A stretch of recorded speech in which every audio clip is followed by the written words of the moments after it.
Hey guys, I'm not doing anything particularly exciting. I'm about to make like a metric shit ton of dough. I do mean actual dough for baking. I don't mean dough in the sense of money. So since it's a rather boring task, I decided to see if I can find me some company. So if you have nothing better to do, come on and join. I'm gonna share in a second. So I sort out my apron. Ugh. And there's going to be times when I'm going to have to do math in my head. So I'm going to have to stop talking so that I can figure out what I'm doing, because I am making a triple recipe.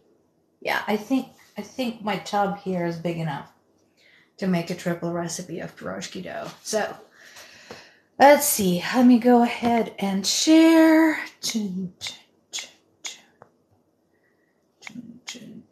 Oh, my besties. Let's see. Send. All right. Okay. Flour. So, the original. I'm gonna have to move my stuff.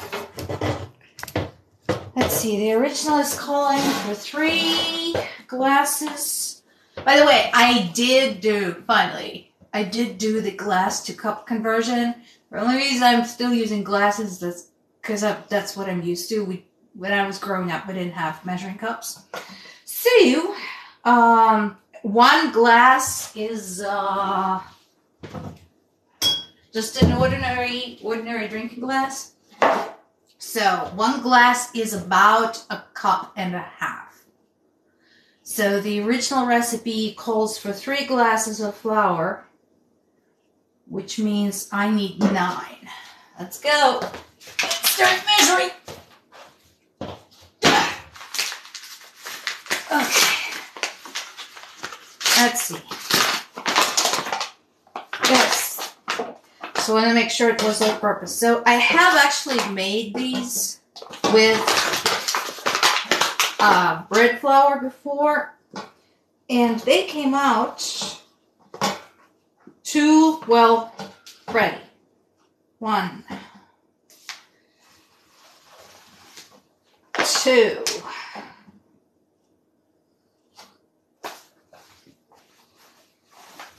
3. Doesn't have to be precise. 4. This is gonna be a lot. 4, 5, 6. So that's 2 total. 7. Avalanche. 8. And 9.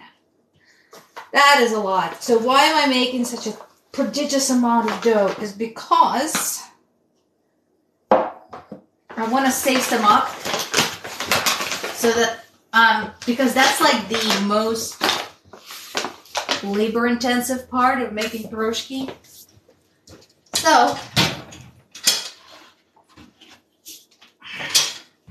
I want to make a bunch and freeze it, and then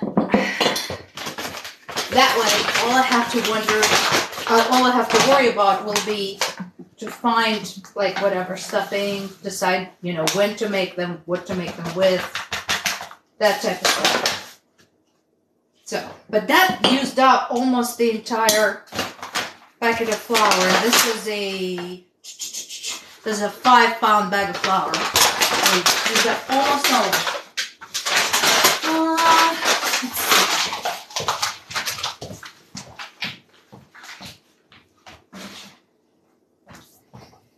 Okay, what are we doing next? Next, we need...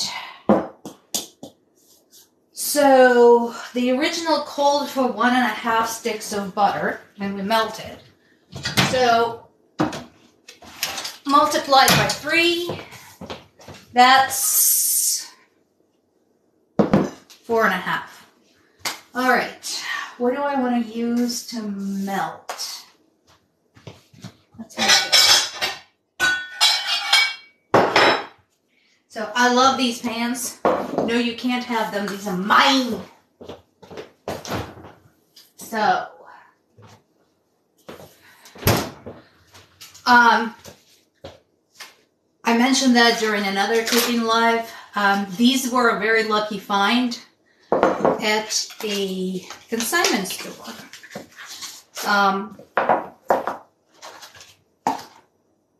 We were just browsing, but we always get in trouble at the consignment store. And we saw these, and they sort of match our kitchen. My kitchen is orange. These are orange. And we like the ombre, is that the right way to pronounce it? Effect from darker to lighter. So we got them.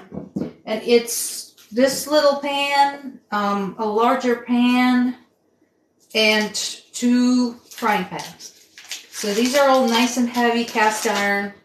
These are great. And then we looked up the logo on the back. And it turned out that this brand dates all the way back to the 1960s. And I'm going to have to add the rest of the butter later.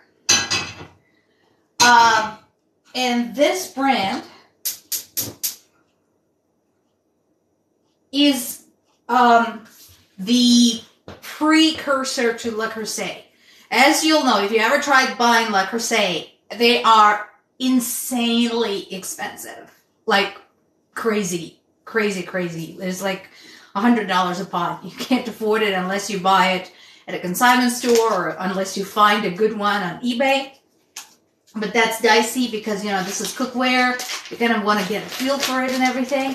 Well, we got these like at our consignment store for, I don't know, something ridiculous, like 20 or 30 bucks for the whole set of 4 pans. So we've been using them since forever, for years and years and years now. They're awesome. Let's see.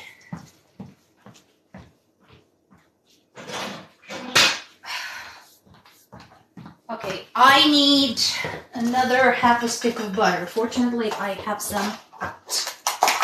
I don't like starting with frozen butter because it melts not quite as evenly. So, let's give it another half a stick. There we go. Come on. Okay. Now, while that's melting, how much yeast? I think it was a teaspoon, or was it half a teaspoon? Let's see. Dry yeast, 2 teaspoons. So we're looking for 6. Where's my yeast? Who hid this from me? There we go. So, 6 teaspoons. Well, we're doing that. Let's see, which one is it? Okay, this one.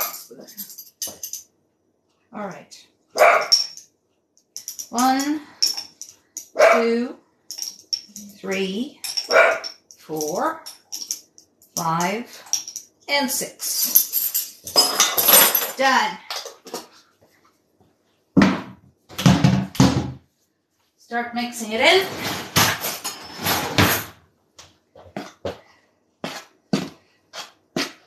Now, again, while the butter is melting, usually I can get away with just doing stuff like in a glass because it calls for 1 glass of water. Not going to happen this time. I'm going to have to use a bowl for this next step. So, 1 glass of water. Okay. It's going to be 3 eggs in there, so 3 glasses of water. Let's see what we can do. This is big enough. Let's see.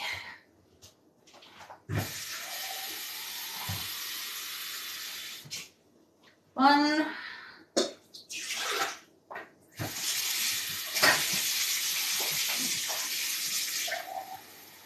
2. And 3.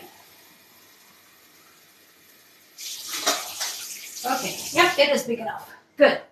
So that is what we're going to use to mix in our eggs and salt and sugar. So we're going to need 3 eggs for this.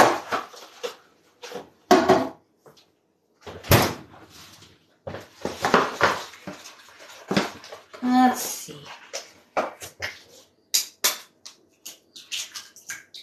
1, and yeah, they go right into the water.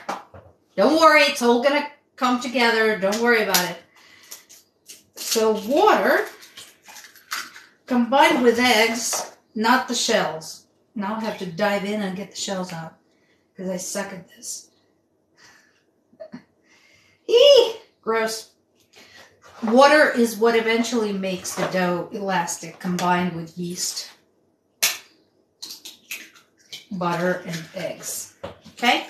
By the way, something new I found out about eggshells. So I already was doing the right thing with the eggshells. I either put them in the compost or put them in my garden. I have been told that you can, in fact, put your eggshells next to your bird feeders. If you have squirrels coming by, the squirrels will come by and munch on the eggshells. I didn't know that. So I'm going to save that and take them to the bird feeders later. And I actually I've done this before. So, and I actually have seen one of my squirrels eating an eggshell. It was really cute. All right. So, 3 glasses of water, 3 eggs, 3 tablespoons of sugar. Come on, butter. Meanwhile, our butter is melting, I swear. Okay.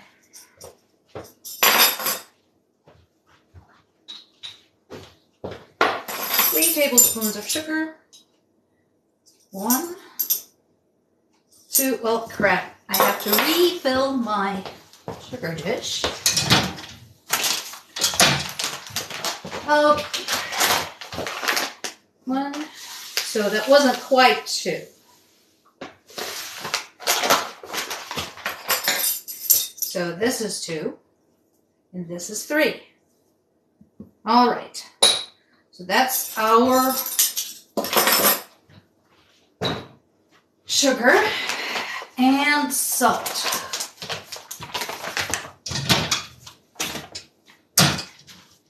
I usually don't salt it much, but I'm gonna add a little extra today because, again, I don't know what I'll be making them with.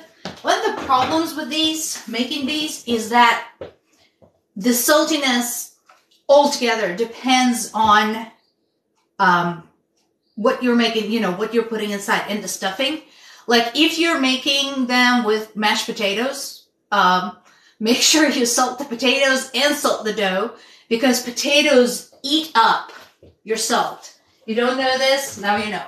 Okay, now we beat this together, and now instead of using a small whisk, I actually can use a real whisk. Usually, when it's just 1 glass, I just use one whisk, one tiny little whisk, but now this massive amount of water, eggs, salt, and sugar, and salt, and sugar, and salt, and sugar. Come on, guys, dissolve. We're trying to get the, basically this kind of into some semblance of a uniform liquid. Come on, guys. My egg yolks are refusing to break. There we go. It kind of comes out sort of milky. There we go.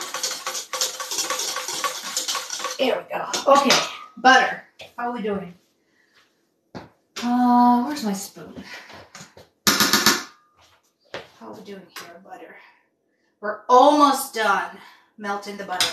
I don't want to add this mess into the flour before the butter. There's a reason for that. So you put the butter in first and you start mixing in until the mass gets clumpy. Then you add the liquids. and then you can get to work on it. I'm just trying to make sure that the big pieces actually melt. While we are doing this, while we're waiting, I'm trying to think what I'm going to make them with. What do I have left? I have apples, have sausage. Ooh, I can make piggies. So the piggies is my own invention. Although I picked up a clue from, I don't remember where, a restaurant. But they had something, I think it may have been a quiche or something like that, which was ham, cheese, and apples.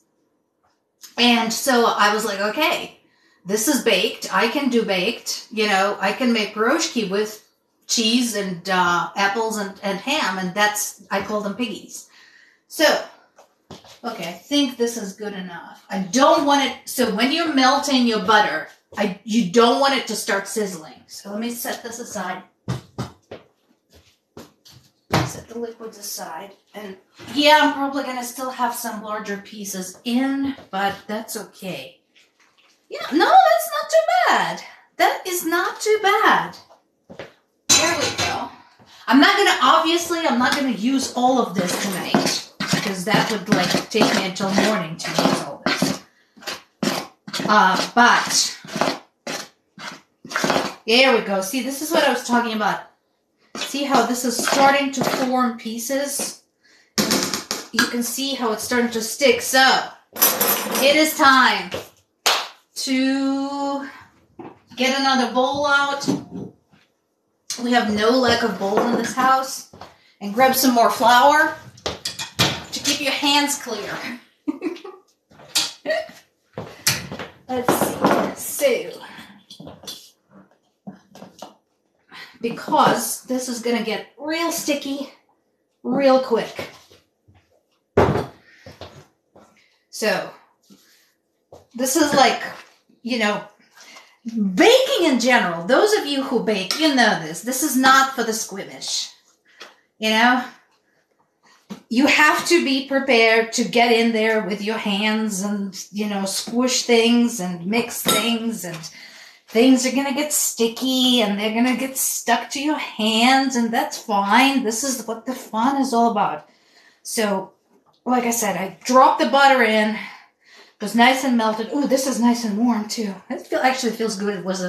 It's been a little bit cooler here today up here in the mountains. So, yeah, here we go. Yeah, so now it's nice and clumpy. So, now that we mix the butter in, and it's nice and clumpy, now we can work on making it smooth. And that is where that big bowl of water mix comes in. By the way, I know this looks ridiculous. I'm short. And I know the level of my kitchen cart looks too high on me. Trust me, this is the shortest surface I have in my kitchen. This is about as short as it gets. Yeah, I always struggle with kneading stuff when I have to work with dough or mix something or whatever. It's story of my life, but I'm used to it. Okay, so now we give it one more whisk and we pour. Yes.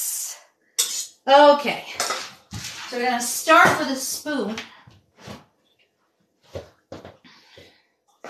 to just do the initial mixing in. And now, remember we spread the yeast through the flour. So somewhere in there, our chemistry is starting to work and our yeast is being activated to get the ball rolling on making our dough airy and elastic at the same time. I start with a spoon, and it is a little bit, this is a little bit liquidous. So that's another reason, I don't know why the heck did I put my flour away to begin with. That was dumb. Shouldn't have done that. I should add more flour because this is too liquid. Which is fine. It's gonna happen.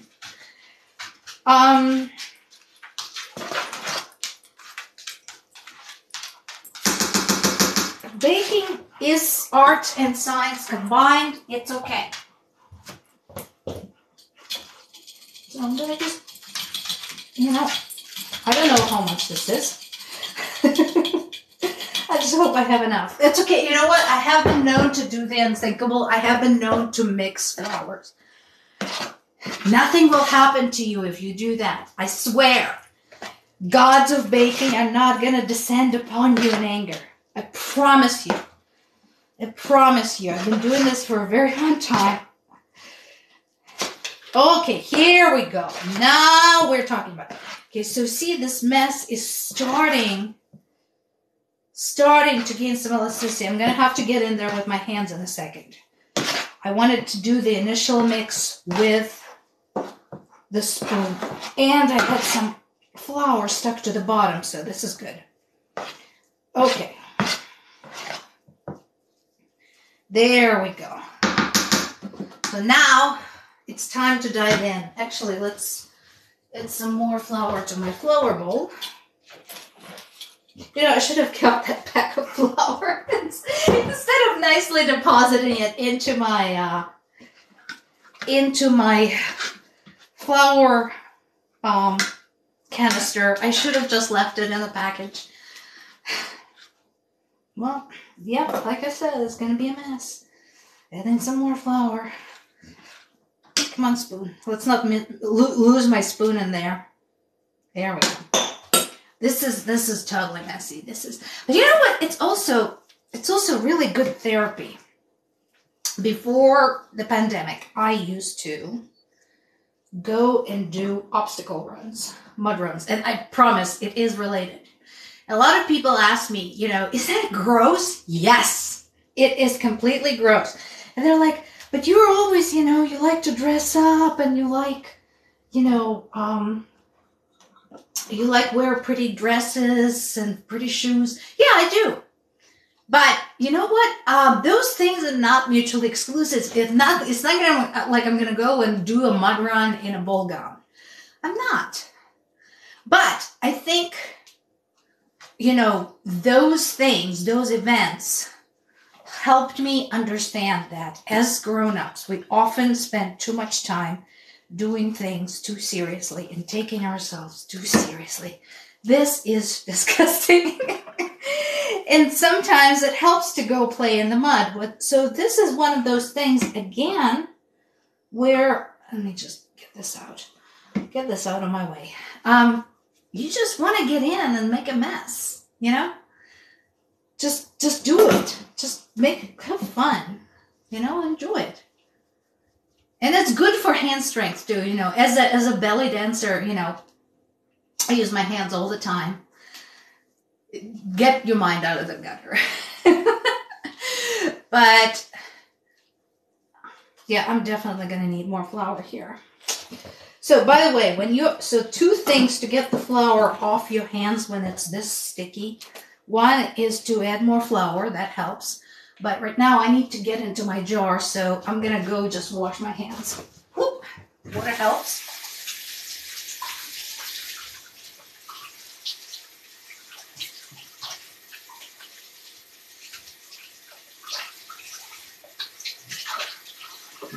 There we go.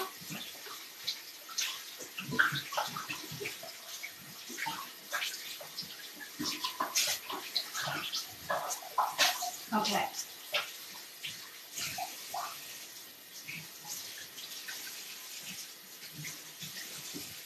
Now let me get stuff out of the way.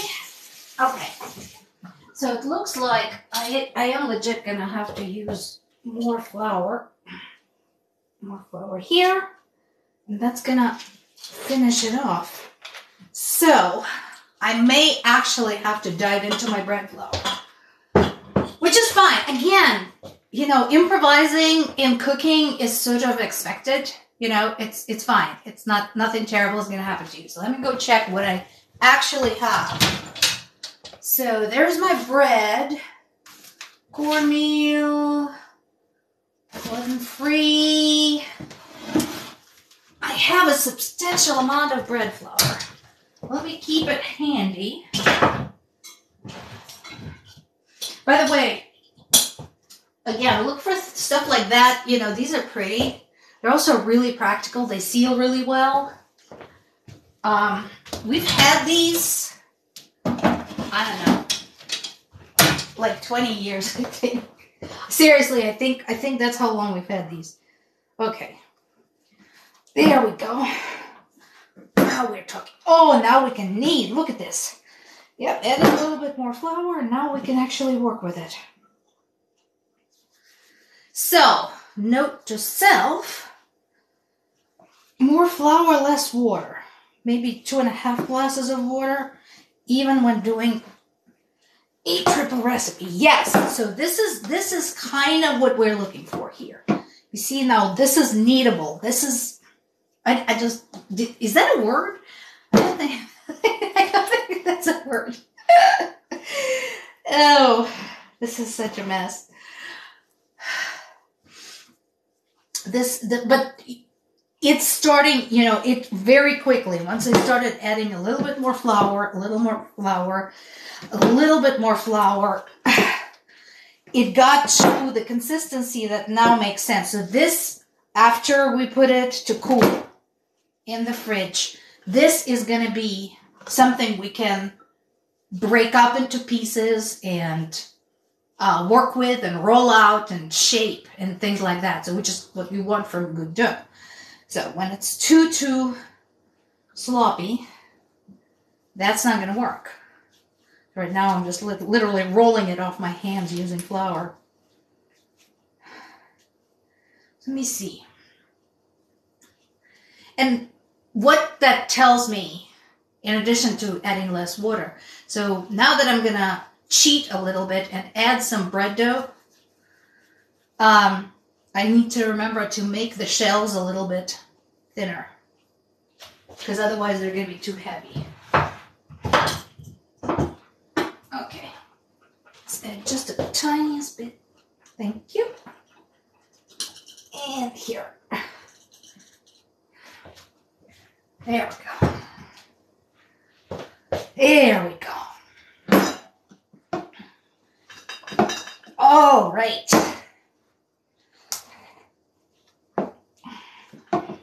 No, I do not have, actually, I don't have a mixer that mixes dough. We do have a Cuisinart, but I don't know, I'm not as familiar with this. Plus, I like doing this by hands. I like doing this. Yeah, this is nice and elastic. See this? Yeah, this is what we want. This is what we want. Do this often enough, you're going to have shoulders like a linebacker. Who needs a gym, right? When you can do some baking and mix some dough. Recently, you know, I think it was, last Sunday was Orthodox Easter. So the Catholic Easter and then Orthodox Easter is a week later. I think this is good enough. Some more flour to scrape this off my hands. And so the thing that I really missed was my grandmother's kulichi. Kulichi, I don't know, some of you might be familiar with this. Those of you in Eastern Europe are definitely familiar with it. Kulichi are these kind of tall cylindrical cakes made for Easter, and they usually have like a little bit of white frosting on top and some candy sprinkles and stuff. Oh, I really miss those. My grandma made those really well. And the dough for that has to be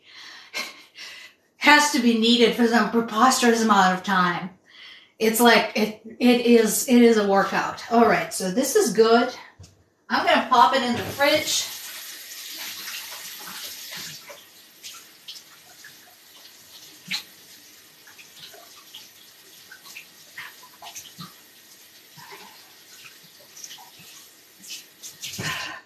Yeah, you have to like knead that forever and let it rise several times. It's like, there's like a really complicated way of doing it. And I remember this. So growing up in the Soviet Union, certain things were a deficit. and certain kitchen tools were a deficit. We didn't, like I said, we didn't have like specialized measuring cups or anything like that. So, in order to make kulichi for Easter, because that was tradition, Grandma saved coffee cans, those tall coffee cans, and she baked the kulichi in those, which I thought was really clever. They came out really pretty, really kind of regular looking. Yeah. So they kept their shape really well. I love those things. They're super. I remember that. And she purposely made different sizes. You know, that she made like one big one to eat there and a couple of small ones for like the family to take home with them. Okay, do I have room in my fridge for this mess? Yes, I do. Yes. Okay. In the fridge he goes. Oh, this is heavy, you guys. All right. So, while our dough is sitting in the fridge, let's prep our stuffing. So, like I said, I think I'm gonna go ahead and make piggies. I have another idea too, which I might try, but we'll see. So for now, let's set the flour aside. Close that before I knock it over. Okay, this is a mess, folks. Okay, the measuring spoon, since I'm not measuring anything anymore, I'm gonna go. The whisk can go. The bowl we're gonna reuse.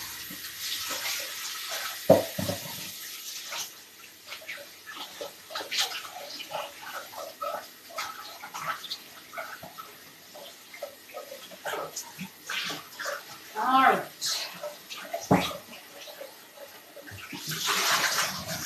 Okay, so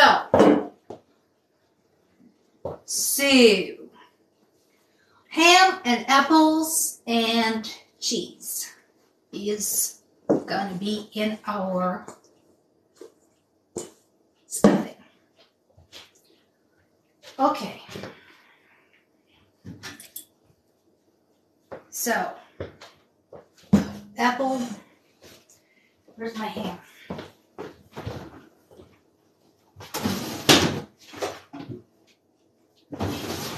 Actually, I said ham and sausage and cheese. We're gonna do ham and sausage and cheese. And apple. Here's why. We have a little bit of ham and a little bit of sausage that need to be finished. The package has been opened. I hate wasting food. I don't want to be like a typical American in that sense. So, let's go. Here's my apple. I'm not going to peel it. I'm just going to extract the seeds. And once again, the moment I start extracting stuff out of the apple, there are pieces of apple flying all over the place. Get out of there. There we go.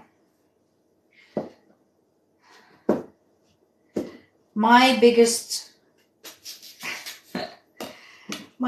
regret is that I can cook with apples. I can eat cooked apples, but I cannot eat fresh apples, and that breaks my heart. I am allergic to fresh apples. There's a protein in fresh apples that apparently breaks down when the apple is cooked.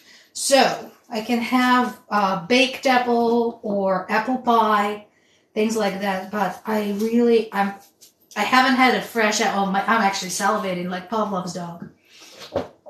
I am, I can't have fresh apples. I'm like, right now I'm smelling it and I'm like just dying for a bite of fresh apple. Can't have it. That would be bad. I'll have an allergic reaction and I don't want to have that in front of the camera. It's not a pretty sight. Okay. Let's start slicing.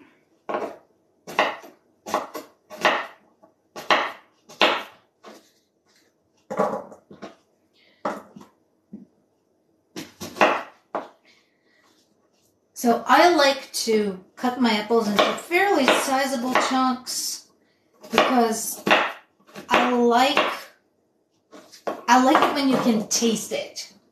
You know, when you take a bite, if it's something baked, you know, like a pie or like, in this case, like pirozhki, I want the person to be able to feel that there's some apple in there.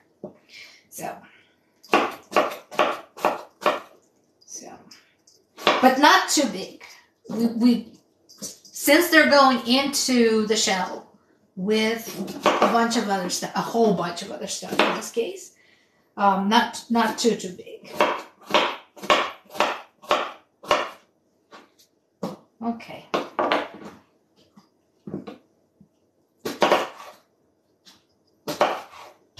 I'm still desperately trying, even as I'm talking about this, I'm desperately trying to remember where the heck did I pick up this idea of combining apples and some type of a salty meat. Whatever it was that I had, I think it was like a breakfast or something. I wish I remembered where it was. Can't remember. Of course, we're very lucky to live in the area where we have so many restaurants. The problem is that once you find your favorites, you just want to go to your favorites, and you keep saying, well, you know, there's this, this, and this, you know, we should go out and explore. But we never do. Oh, no comments. All right. So, you know what? I think I'm going to add a little bit of cinnamon first. All right, Saigon cinnamon.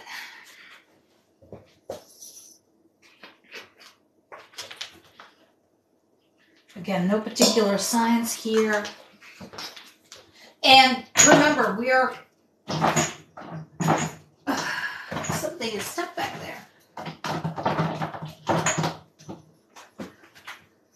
When you make something like that, something that's sweet and salty together, it's okay. You can still add a sweeter spice. You can still add like a pinch of sugar. It's going to be all right. Think about those of you who are breakfast food lovers. Think about when you're having pancakes and sausage on the side and you get a little bit of maple syrup onto your sausage, and that I love it when that happens. I don't know about you, but I really love that. You know what? I might have, well, let me see how much ham I have. I may not need to add sausage, which is fine. I can save sausage for something, for the other idea. So that's my...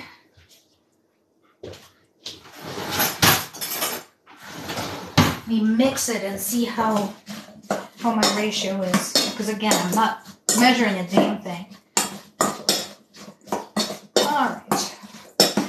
Well, considering there's also going to be cheese involved, I think we're going to be okay. So I'll save the sausage for the other day. If there's time. Yeah. There we go.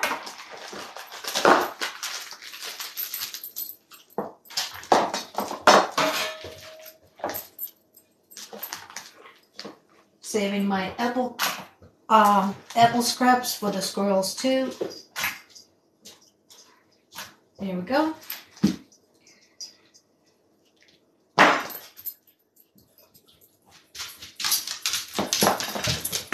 I'm slicing the cheese in thick slices because, again, I'm going to make it kind of chunky. I think, yeah, one more, that should be enough. Or you can shred it.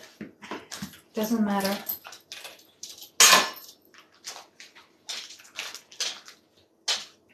What? No, I'm not giving out cheese. I'm very popular right now.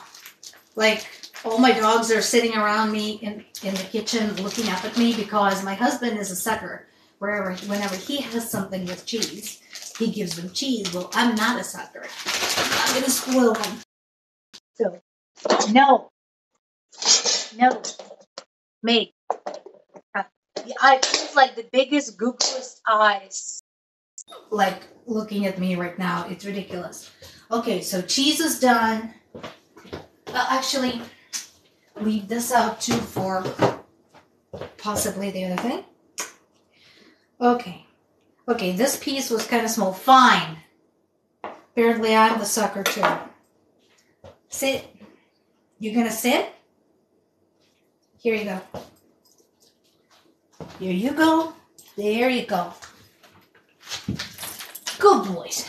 Okay. Everybody happy. You guys saw nothing, right? I didn't give away anything. Okay. And just chunk it up. So, remind myself, what's my temperature? 400 degrees. I remember that correctly. Start preheating. Start. No, we're done. And it's not time for your dinner. Everybody's looking at me like, well, come on, what else are we having? You're not having anything anymore. No, go lay down. I'm really popular. So, it's going to be 400 degrees, 20 minutes. Now,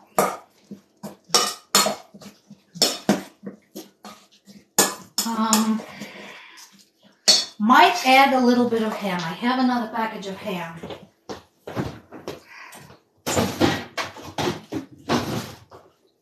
To keep it consistent.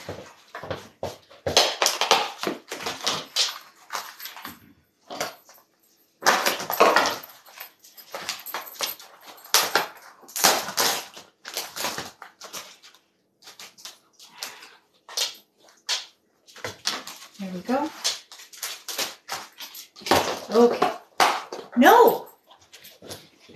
I'm continuing to be accosted. Somebody sent help.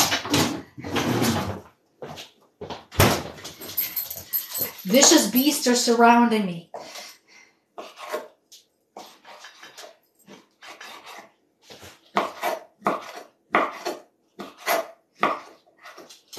Okay. That should bring it into balance. There we go. So, got some apples with some cinnamon and sugar sprinkled on top. Got some ham and got some cheese. Notice I'm not adding any salt because, why? Cheese is going to be salty. Ham is going to be salty. Doesn't matter. So, alright. Get my knife washed. Make it less sticky.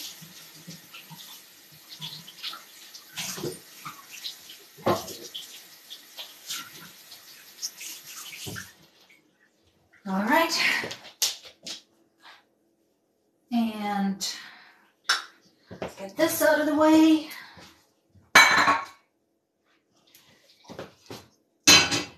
Okay. Baking tray.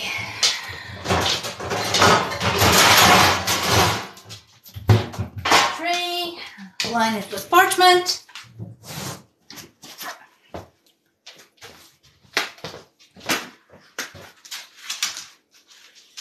Oh, don't break. Come on. Eek. My phone is tipping over for some reason. There we go.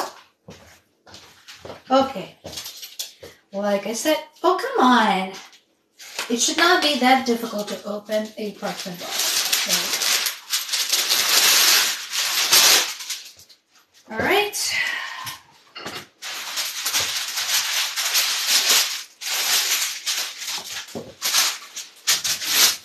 Okay.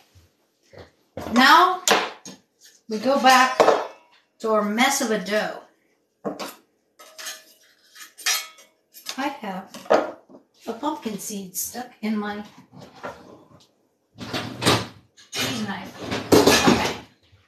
Get all my incidentals away. Let's see. Got my rolling pin. Do I need this glass for anything else? I don't think so. So it can go into the wash. Cling wrap also can go. All right. Here we go. Let's get that giant out of the... Hey! We are making pirozhki. Well, it started as making pirozhki dough. Pirozhki are like miniature calzones with stuff. So, but I am going to make a batch of those too and then freeze the rest of the dough. So far we made like a gigantic pile of dough. This is how much dough we made.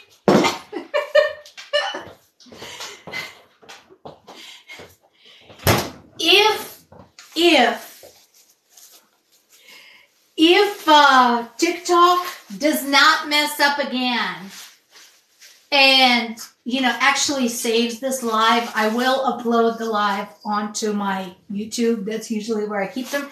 If TikTok saves it, because it doesn't always. Okay. So, I don't need my recipe anymore. I think I'm good. So this can go too. And make room for this. Okay. Bringing back our flour because we're going to need it. We do not need the spoon. No, we don't need you anymore. Spoon. Okay.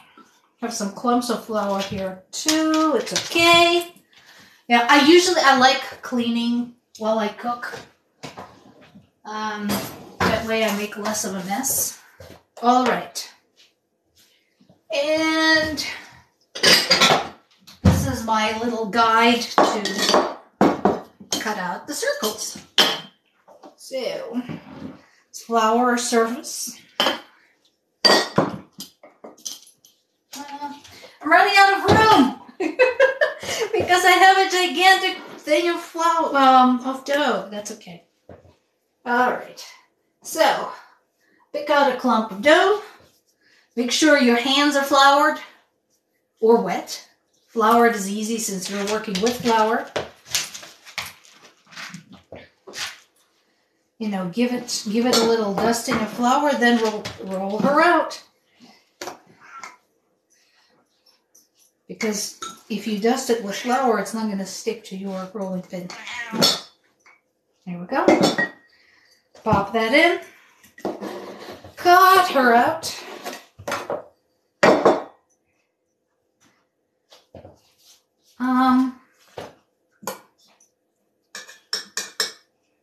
Put in your stuffing. Kind of, you know, I'm being totally approximate here. Kind of try to make sure that you have about the same amount of everything, but hey, who cares? Nobody's looking. I do have a nice view from my kitchen. So I live up high in the mountains of North Carolina. And my house is on a mountain slope between two mountain ridges. The downside of that is that it gets a little dark here, especially in the winter. The upside is that we're surrounded by the woods. And because the house is on the slope, like depending on which window you look out of, you see the trees. You know, you can see like the treetops. So when one of my nephews was very, very small, he used to call our house a tree castle Said it was like a tree house, only big. And there's a piggy. So when I make more than one batch of these, I try to give them distinctive shapes because I want people to be able to tell them apart. So, hey there. Hi, Lily. How are you? How is it handing? We're making pirozhki. Heating up the oven. Guys, no fighting. My biggest cat tried to challenge my biggest dog. It didn't work so well. Okay, cut her out. Eat.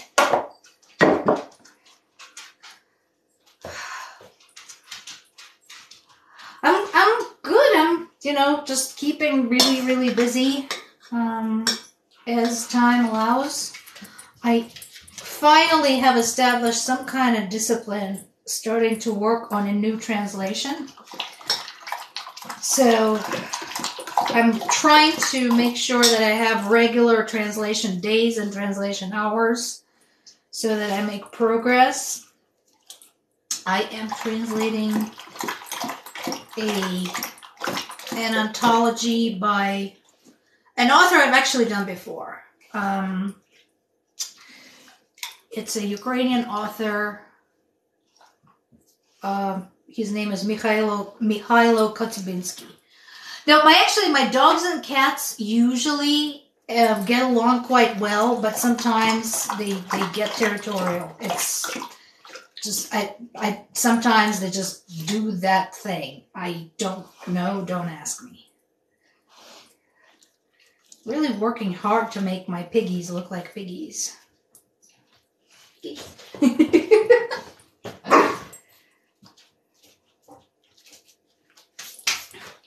At some point, I'm going to need to take a break and feed them because otherwise they're going to pretend like they haven't been fed in 1,000 years. You see, well, my smallest dog is almost as small as your dog. He is just under like 9 pounds. He's a miniature dachshund. Good to see you too. You want to hop in? Or are you doing something else? Ah. That's fine. I appreciate you saying hi. You're always welcome. I like having people in my kitchen. I just wish I could really have you guys in my kitchen so I could cook and feed you all. Because you all have irregular, dinner hours. All right. Have fun. Have a good evening. All right.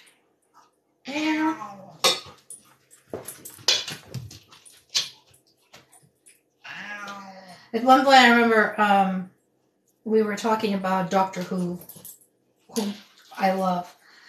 And I said if I was the Doctor, I would have a TARDIS with a huge library and a huge kitchen and a huge pantry. So that I could travel all over the place and cook for all my friends. That's my ambition as the immortal Time Lord. Let's see. Here. I'm trying to get them about 3 in a row. Same time trying to think, how the hell am I going to store this stuff? It's okay. We have bags, right? We got plastic bags. We're okay. Need more flour. Come on.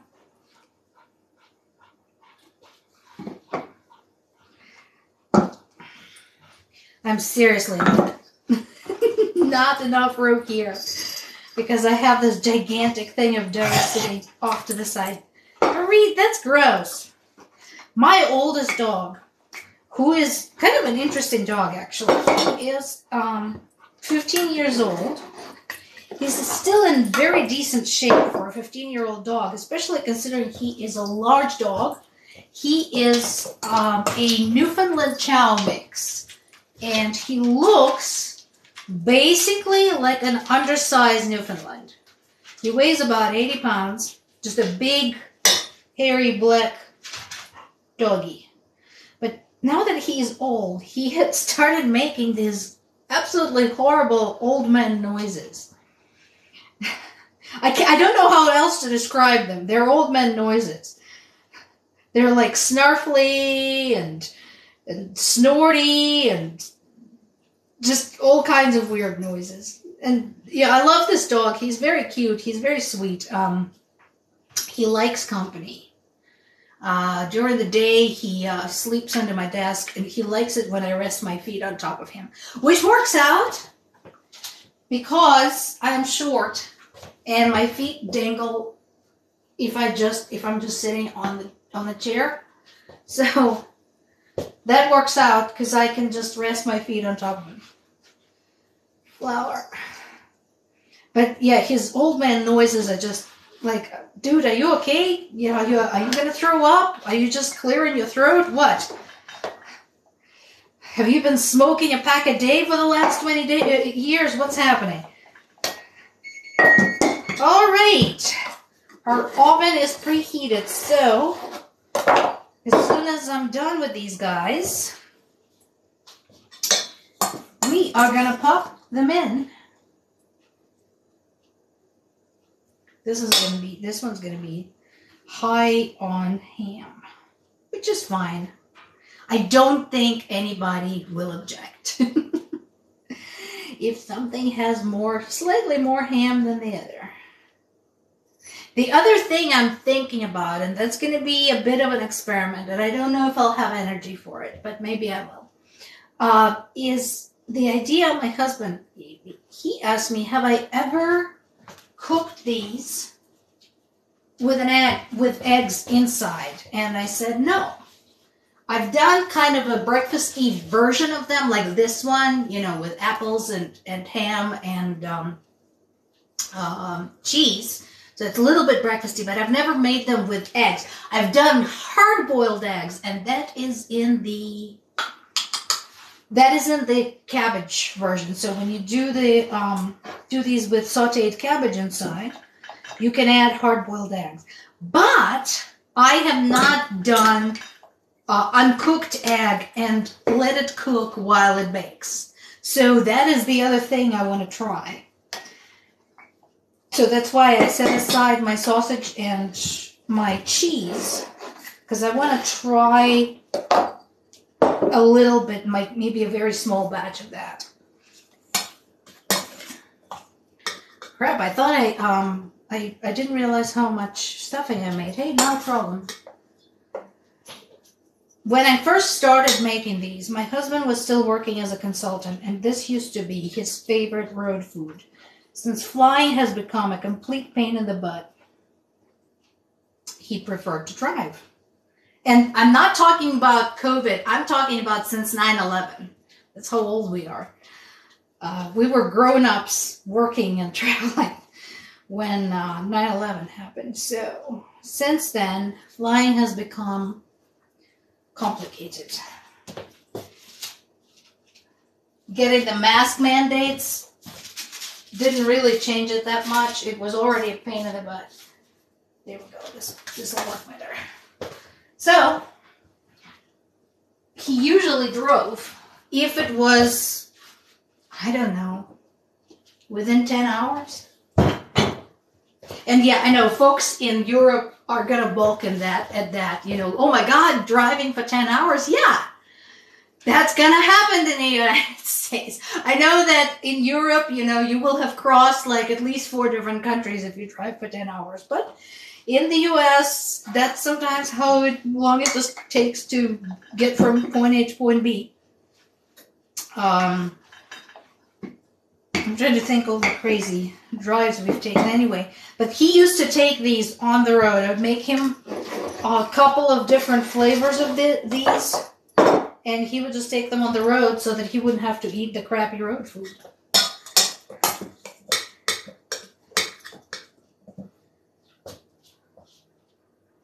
So They're small, they pack really well. You can eat them with your hands. You can eat them cold. It's fine. Here we go. Here we go. Yeah. Come on, Pinky. Come on, Pinky. All right. We may have like more than one tray of these. We'll see.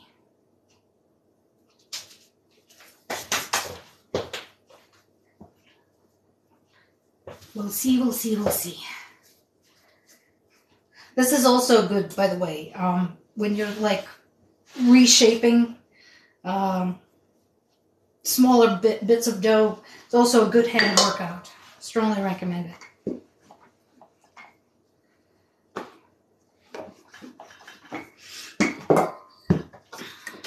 How's everybody doing out there? How's everybody's evening going? It's Thursday, known as Friday Light. What did I do with my spoon? Oh, there's my spoon. Do not lose your own spoon in your own kitchen. Particularly, don't lose your spoon in someone else's kitchen. There we go. Come on. Give me a piece of cheese. There we go.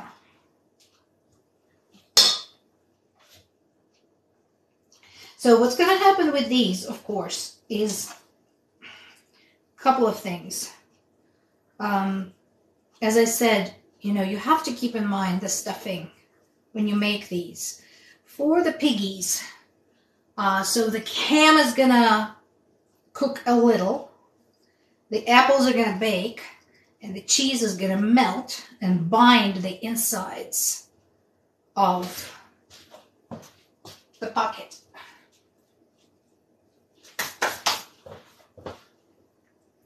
But you know what? I've been making these and making these and making these, and I'm already making these, like more of these than I expected to make, and there's still a shit ton of dough left. There's still a whole bunch of dough. This is crazy.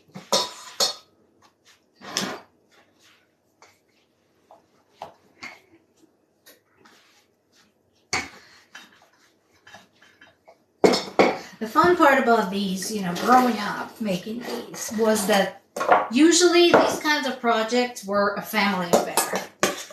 I mentioned these on other lives, especially on cooking lives. We were taught how to be self-sufficient very, very early.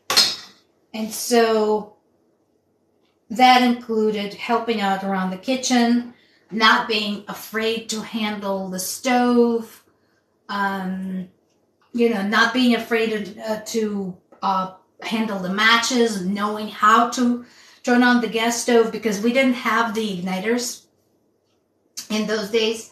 So you had to actually hold the match to the burner, to light it up for the gas stove. And we didn't have, I don't think I've seen an electrical stove until I came to the States in 1994. I don't think we had those in Ukraine yet. And microwaves didn't start becoming available until, I want to say, early 90s. Yeah, I know. Yes, that's how it was. We bit backwards. But anyway, so whenever something big was happening in the kitchen, something like baking pirozhki or preparing for some big family celebration, everybody helped, Since about the age of, I want to say, 5 or 6, you were expected to do something useful. Washing the dishes, thus cleaning while you cook. You learn how to do that. Sweeping, getting whatever falls on the floor off the floor so people wouldn't slip and fall. Cleaning the surfaces. And then eventually, when you got a little bit older, you were handed the knife and taught how to peel the potatoes and cut things and mix things and things like that. And yes, occasionally you cut yourself, but you know what? When you were taught how to do this early, you kind of knew early to be careful. So yeah, you might nick yourself a couple of times here and there. I still nick myself a couple of times here and there, but it wasn't like a earth-shattering event. You know, you tape yourself up. Isaac, stop that! Stop trying to beat the doggy. That's not nice. Cat's still trying to challenge the dog. You shoot yourself off, you tape yourself up, you know, everybody knew where the first aid kit was, and you just kept going. You know? This does not want to see. I'm gonna have to make a patch here. Emergency patch! Emergency patch! A little more.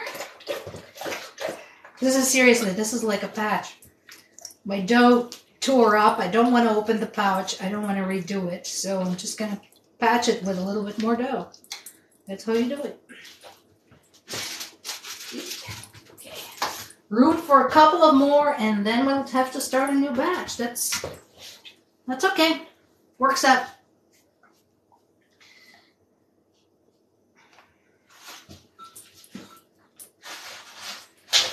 And yeah, we had some pre-cooked food, but there was like this big prejudice against pre-cooked food for good reason. Unlike here in the United States, we didn't have the level of control FDA provides. You know, everybody here hates the FDA. I love the FDA, and I know why. At one point, my first real job out of college, not my internship, but my actual job, was as a project engineer for a food manufacturing facility. And I got to see the amount of checks and balances and safety measures that go in to protect food from any sort of mishap, any sort of communication.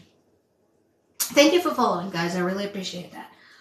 And the amount of safeguards that goes to ensure that what you pick off the shelf is safe is insane, folks. It is insane. Because it's very personal. You know, I always say this. I know I sound like a broken record, but it's true. We all have to eat. We could have different religious beliefs. We could have different political beliefs, but we all have to eat. And the thing about food is that, you know, when you work in food industry and you go to the store, you know it could be you picking up that contaminated container, jar, box, whatever, off the shelf. Or it could be your child. It could be a loved one. It could be anybody because we all have to eat. So I actually have a lot of respect for FDA for all its flaws because growing up, we didn't have any. So eating out was actually only for the wealthy because they were the only one able to afford the restaurants where you were unlikely to get food poisoning. You know, and by the same token, whatever pre-cooked food we had, we didn't buy because we didn't find it safe. We didn't feel safe having it. So most things were cooked from scratch. And so as a kid, you learn to feed yourself, how to make things from scratch. Trying to think. The first thing I learned how to make was noodles. The next thing I learned how to make is fried eggs. And that was when I was about 7 years old. I could make beginning to end. And without supervision, without anybody telling me what to do. So, yeah. Okay, the tray is full. We need some egg for brushing. Let's give you another small bowl. Like I said, we do not suffer from lack of small bowls in this house. Actually, my husband is addicted to small bowls. Like, if you want to give him a present, give him a small bowl. He loves small bowls.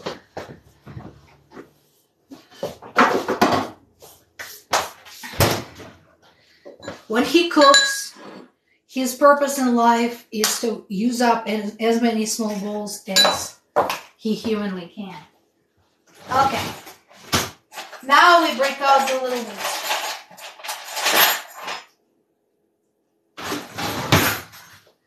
Because we're whisking in a little dish. Get the egg.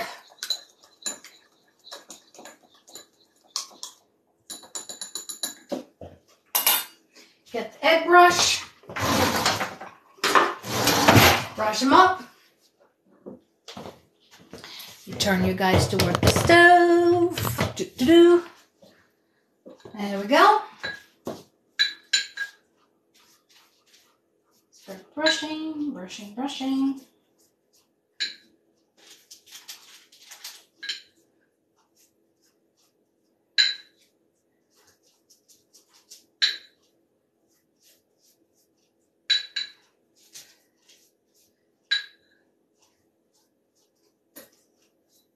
Some of them are going to pop open and fall apart. That's okay. They're still edible. They're still tasty. Not a damn thing wrong with it.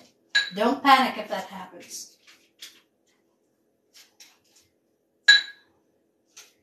You know what I haven't made in a long time? I should make sour milk or kefir pancakes. Those are so good. Okay. That's done. Let's put them in. See? Aren't they pretty? Piggy. There we go.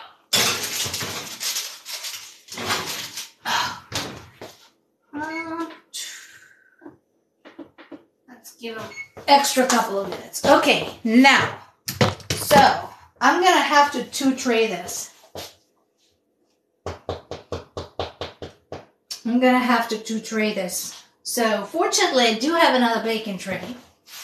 Not a problem. So that's what we're going to do. Before I do that, y'all, I got to feed my animals. Sit tight. Dogs, who wants foodies? Who wants foodies? There we go.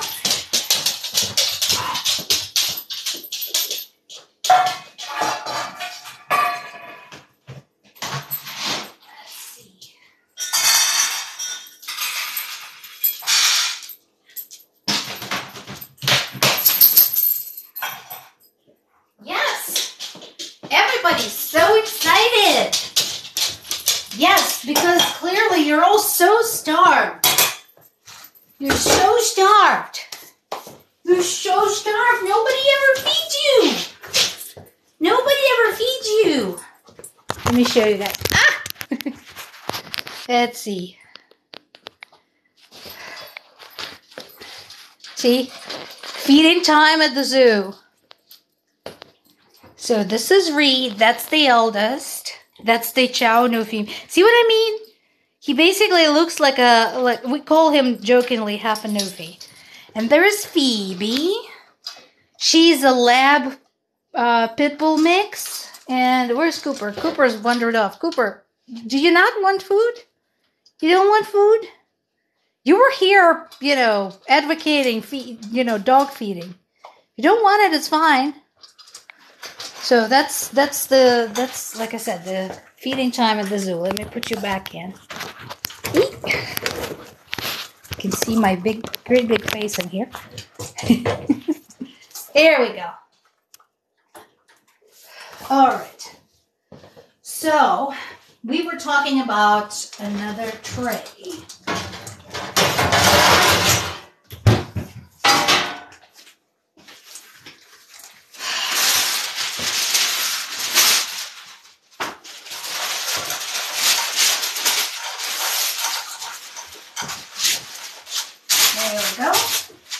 So let's finish this stuffing, and let me try, I'm going to try the breakfasty one. I think there's going to be room. So, yeah, that's not too bad. I should have space. I should have some space in there. Yeah, sticky. sticky, sticky. Get some flour in my hands.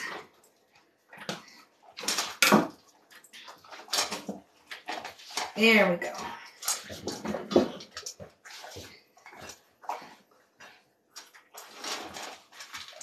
That's another thing I remember really well. So I don't know why I memorized this particular detail, but you know how when you were kids, sometimes you think back and you remember the weirdest things. So my grandmother's favorite, my paternal grandmother's favorite container for keeping flour in was this huge can of from under olive oil she had.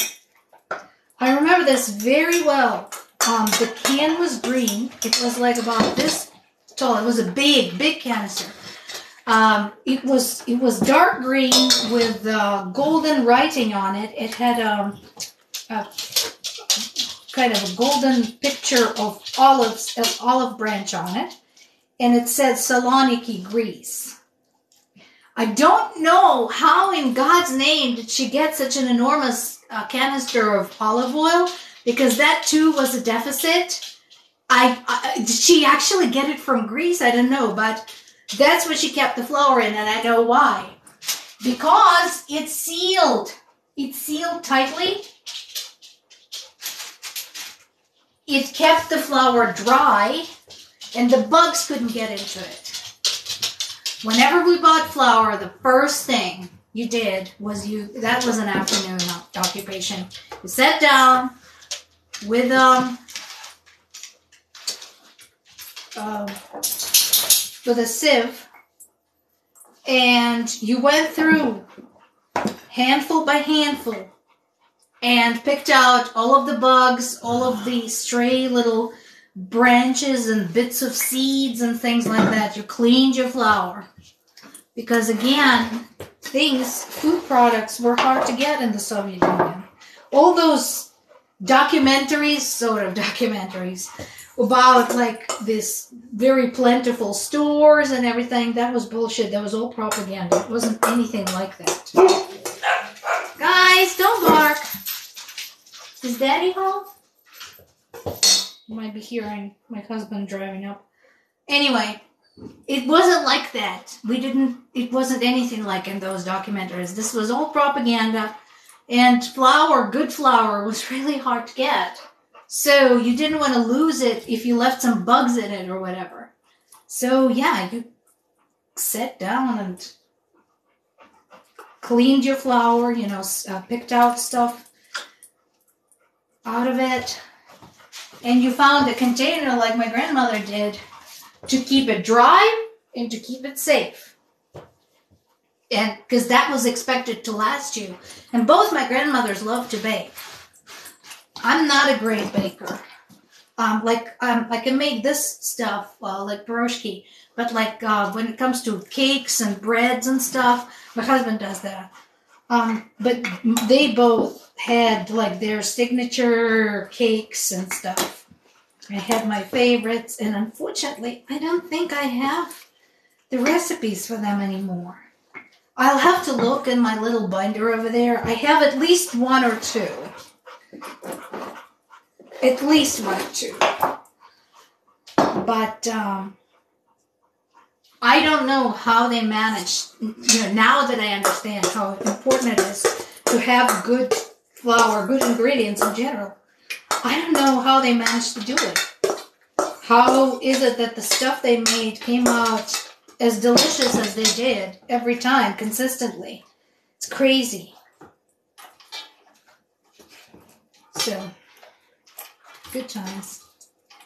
I mean, it's not that life was miserable. It wasn't. We weren't miserable. We were a happy family. We had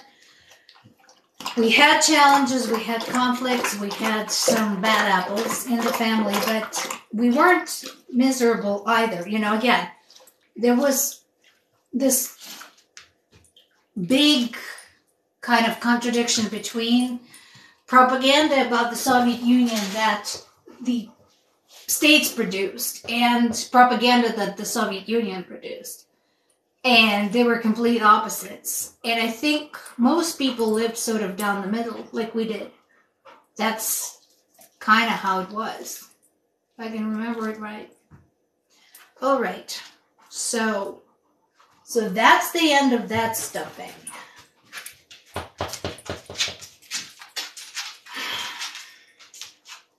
So I'm gonna try the little breakfast things. I'm trying to think how to do this with liquid eggs, and I think I'm gonna use these. So let's again reuse the bowl. No sense in dirtying another bowl.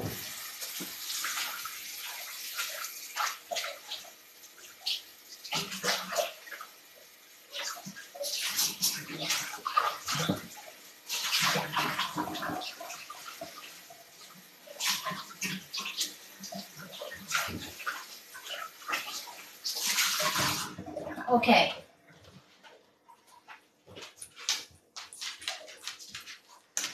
Okay. So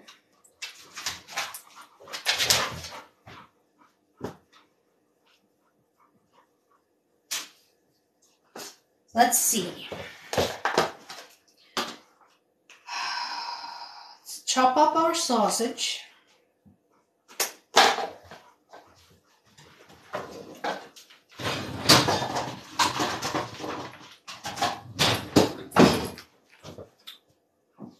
Set this aside for a sec to give myself room. I'm out of room. This is basically just your smoked polska kielbasa type sausage.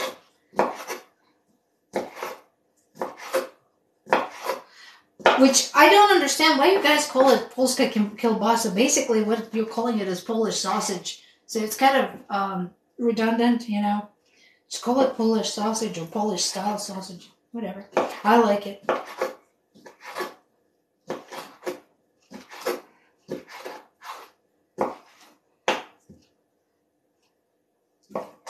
Alright. And again, these, I might add some pepper to them, but I'm not going to add any salt because between the two of them, the sausage and the cheese, I'm going to make this pretty darn salty already. Okay. So here's sausage.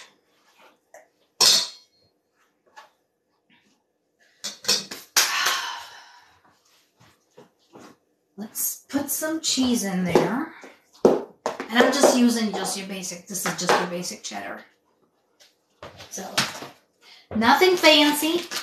And don't get me wrong, I do like good cheese. That's another thing. Oh my God. It's not even the fact that, you know, when I was first exposed to grocery shopping in the United States, that there were different kinds of cheese, is that there were different brands of the same kind. So there's like hell of a good cheddar, and there's the store brand cheddar, and there's something else cheddar. You know, there's like 15 different, they're all sharp cheddar. And they're all apparently different because try buying somebody a wrong brand. I had an ex like that who would like bite your head off if you bought him a wrong brand of cheese, even though, you know, he still bought like the correct cheese. That's why he's an ex. All right. So this is a total experiment, folks. I honestly have no idea what I'm doing at this point. The piggies I've made in the past. This is new territory.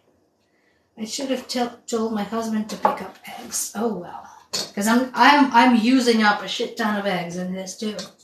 All right, so some sausage, some cheese. Now,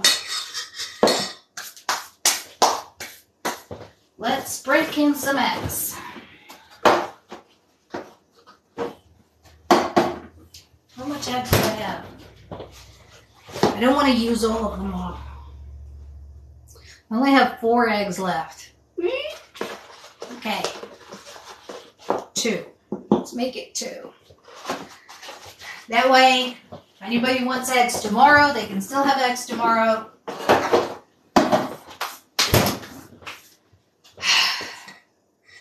Life is an adventure. Let's go.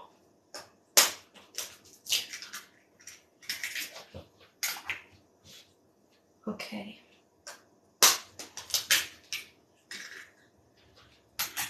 All right. So, I'm just mixing this like I would if I were making an omelet.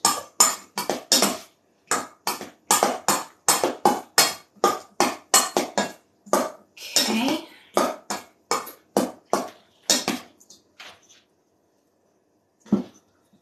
Now, I'm going to dust this with flour. Actually, I add a little bit of egg from here because I know I'm not going to need that much glaze. All right, about 2.5 eggs in here. Now, oh, I want to put pepper. The batch that's in the oven is starting to smell really good.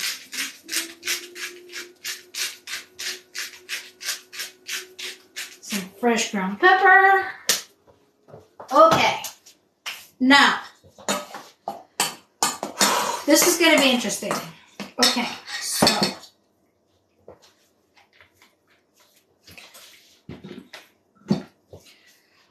let's try this. I'm nervous because this is something I've never done before. I don't know. I can't tell you what it's supposed to come out as because I have never made this before, so I don't know. There we go.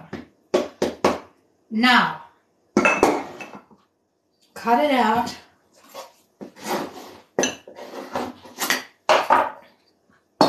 Now, so you can see, I have these matching kind of ramekins, big one and little one.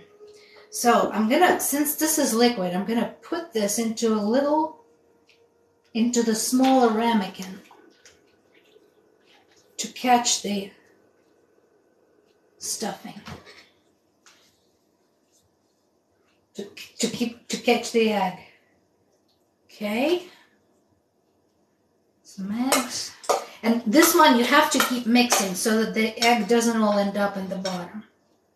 Okay, so put some stuffing in and start gathering it in, gathering it in, gathering it in. I saw this done many years ago. A girl at work, I think this worked. A girl at work was from Vietnam, I think, and she made the steamed dumplings, and she kind of used a similar way of closing them up. You know, you put them in a bowl, put all the stuff into them, and then you close them up. So I watched the way she did this, and I think that's a good method for doing this. See what I meant? You are never going to have too much flour. There's always going to be more. You're always going to need more.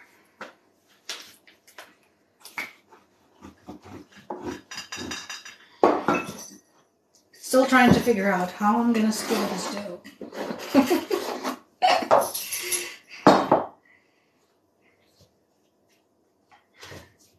All right.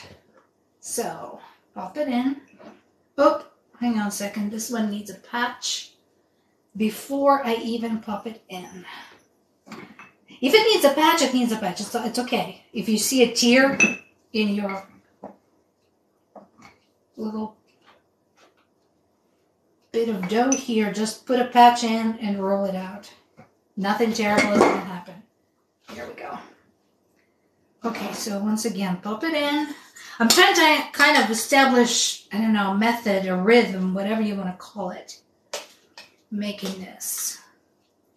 So it doesn't come out too chunky or too sloppy.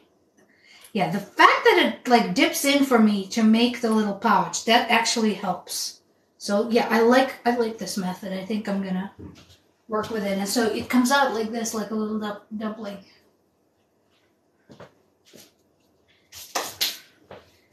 Okay. Smells really good. The cinnamon that I put into the piggy's dough, piggy's stuffing really smells really good.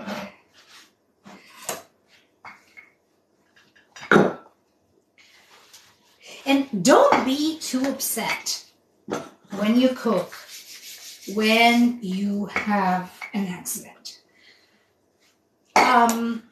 In most cases, when you mess up, whatever you make is usually just not pretty, but you can still eat it. I'll give you an example. So last week, I tried for the first time making slow roasted pork ribs.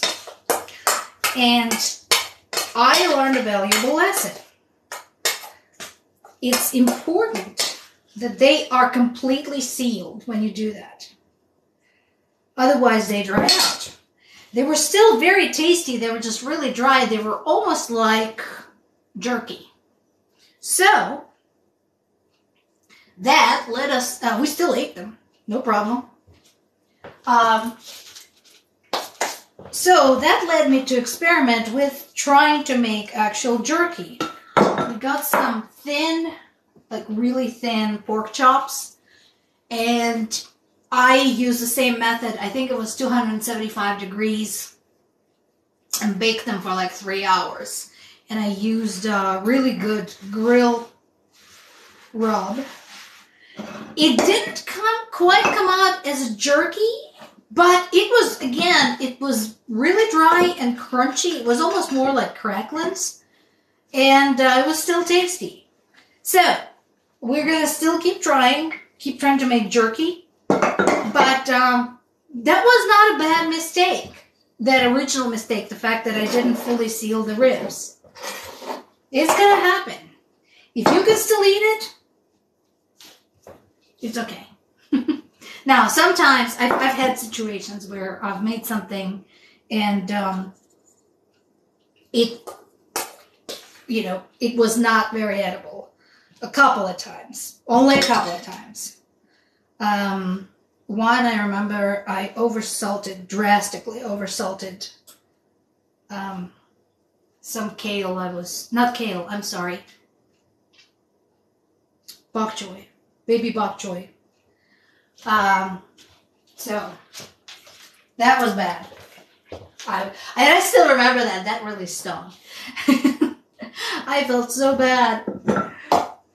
Again, because having grown up with food scarcity, I'm usually mortified if I somehow, for some reason, waste food. I try not to do that. But again, mistakes happen. You shake yourself off and try again. All right.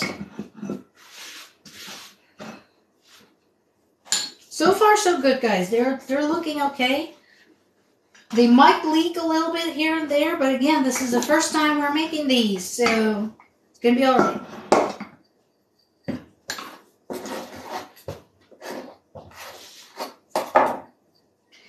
It's gonna be okay.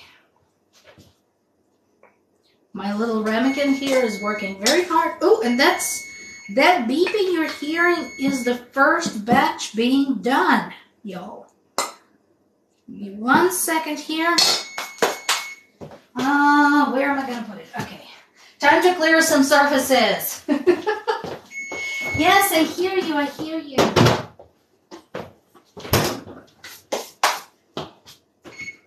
Okay. Put away my parchment. Move this to... Well, actually, I can put that on the other thing. Let's see what we've wrought. Let's see what we have wrought. Oh my God, you guys, they smell so good. Look how pretty they are. Look how pretty my piggies are. Yes. And as I predicted, some of them popped a little bit. There's some cheese spillage here and there, but it's not a big deal. It's not a terrible thing. It's gonna be okay. So, All right. And of course, now our oven is nice and preheated, and I have just a little bit more of this left. Continue to mix it to keep that egg. And I think I have like 3 or 4 worth. Do I have enough room? Yes, I have enough room on the tray to accommodate right about that amount.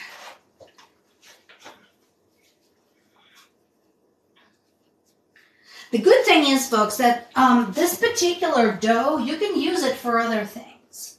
Like in the past where I tried to kind of use up all the dough I had. Not going to happen this time, obviously. But in the past when I tried and I had a little bit left, I would like roll it out, I don't know, put some preserves on it or something and make like a little tart or something. You know, bake it that way. Not a big deal. Be creative. Cut it into wedges. Put some tomato slices and some ground pepper and cheese on top of it. Make little pizza slices. Yeah. Try not to overfill. Particularly try not to over egg.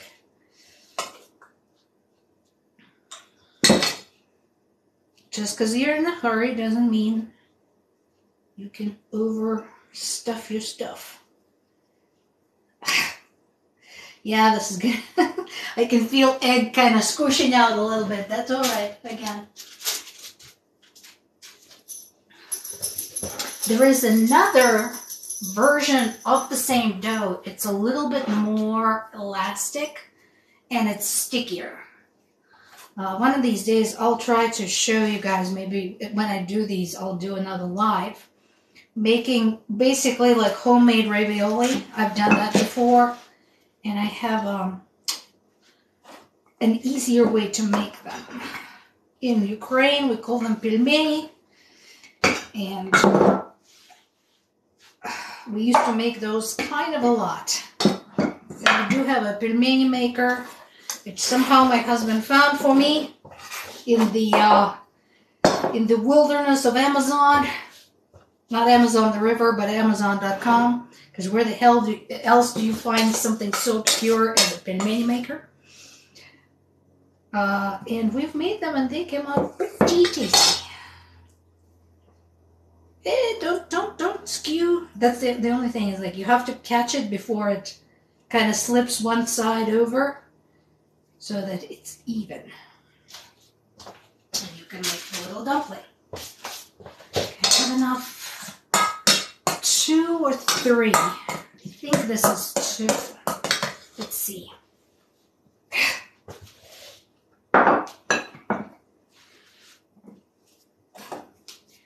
See what we can do here. Ow. I'm definitely getting my hand work out, y'all. It's not a bad thing. One of the challenges of having very small hands, and I have very small hands, is that everything is harder. Holding things is harder. Picking up things is harder. So, what I lack in size, I try to make up in strength so that I can still open things. You know, I can still open jars. Although I do have a jar opener, you know, the thing that wraps around the cap. But this is definitely, yep, this one needs a patch. Give me a patch. Trying to catch this before it springs a leak. Roll, roll, roll. Here we go. No one's the better. No one's the wiser, that is. Okay. There. Ah! Yeah, it's going to be a little bit more liquidous as we get to the end of this. Come on, buddy. There we go. May have to make it slightly bigger.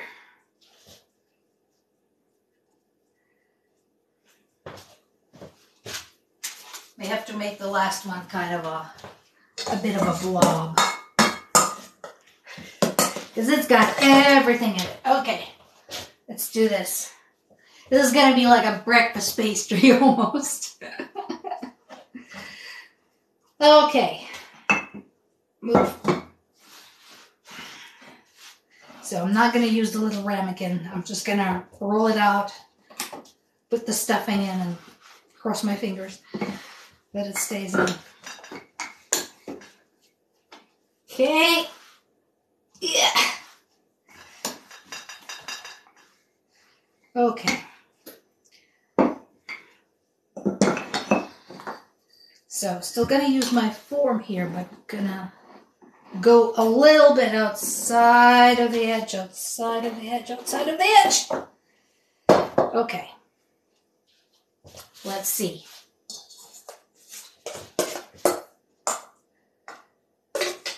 Ooh. Well, can I still use the same method? Just close it bigger.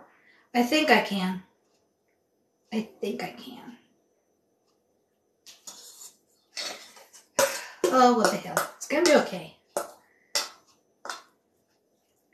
Yeah, this is going to be a mess, guys. This is going to be a mess. Should have broken it up into two. It's all right. It's going to be okay. I just hope I have enough hands to close this up. Okay. Stay put, stay put, stay put, stay put, stay put, stay put. Close, close, close, close. Okay, it's going to be a little bit messy. A little bit drippy, but that's all right. Here we go. And the last one is on. It's probably going to open. Now, for that little bit of spilled egg in there, let me get my hands cleaner. Notice, not my hands clean, but my hands cleaner, because there's no clean hands when you're baking. Okay, let's do our brush.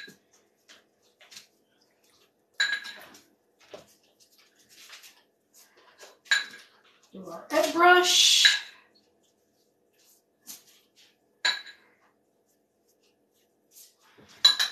Turn you over because you can't see me right now.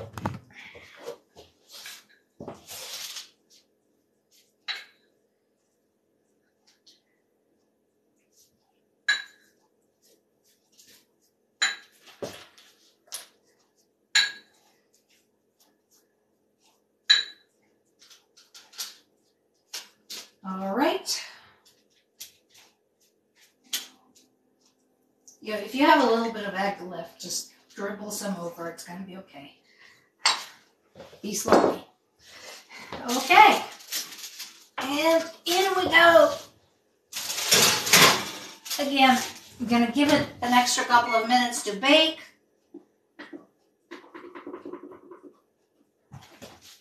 To give the egg enough time.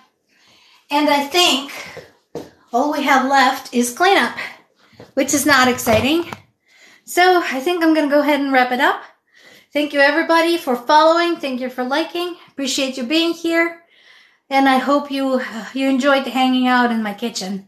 Hopefully, like I said, TikTok saves this. And if they do, I will post this on my YouTube. Meanwhile, have a lovely evening. See you next time.